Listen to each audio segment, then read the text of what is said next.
Climate change will have a severe impact on Nepal.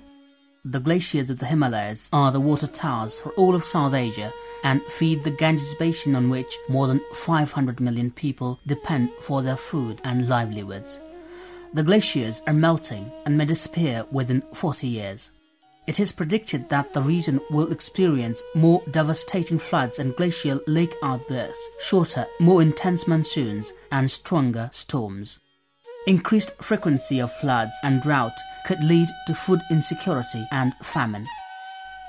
Climate impacts everything: livelihoods, food, health, the economy and tourism. Every single issue relevant to a new Nepal.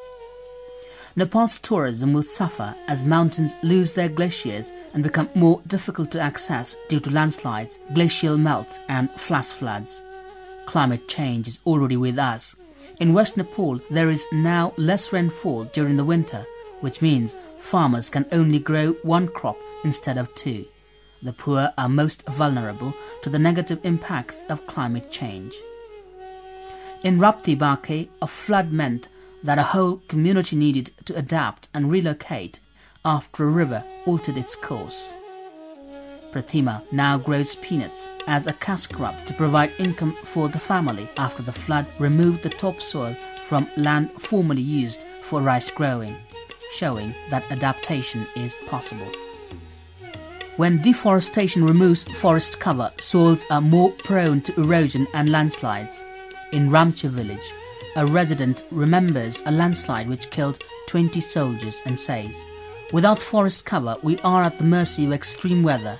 The soil is less fertile, my crops are poor, my income is less, and I must find other ways of earning a living."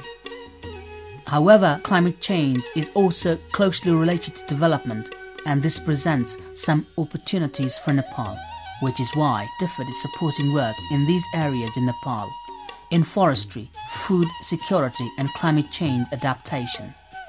It will increase the level of support in the coming years to help Nepal address these wicked challenges. For example, Nepal has developed a network of forestry initiatives which encourage community-based forest ownership.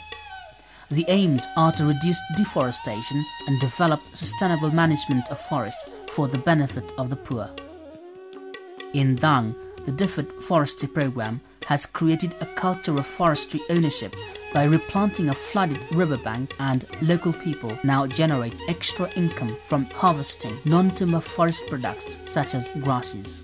Energy provision and energy security are also significant issues in Nepal. A microhydro project to the east of Kathmandu Valley has meant lights in the houses in the evening, increased income from grain milling and the use of irrigation channels to increase productivity from agricultural produce, allowing a cash surplus. Increased wealth means a better education and a higher standard of living for all of the community. The potential for climate change to devastate lives in the future is real in South Asia, and this makes an overwhelming case for a swift transition to sustainable development by taking advantage of carbon finance mechanisms that can reward Nepal for stopping deforestation and reforesting land. Nepal could, in the near future, benefit from up to $50 million from carbon finance forestry projects, and more is possible in other areas such as energy. As we begin to appreciate Ajay Dixit's words, one thing becomes certain, that only by acknowledging the very serious nature of climate change can we hope to subsequently take advantage of the very significant opportunities that climate change brings to make progress towards achieving sustainable development, and in doing so continue to tackle poverty. In setting priorities to tackle climate change, the urgency and the potential scale of the task for Nepal is too great to face alone. These tasks need regional and international cooperation to enable Nepal to respond to climate change effectively and without further delay. The livelihoods of hundreds of millions of people in Nepal, India and Bangladesh depend on it.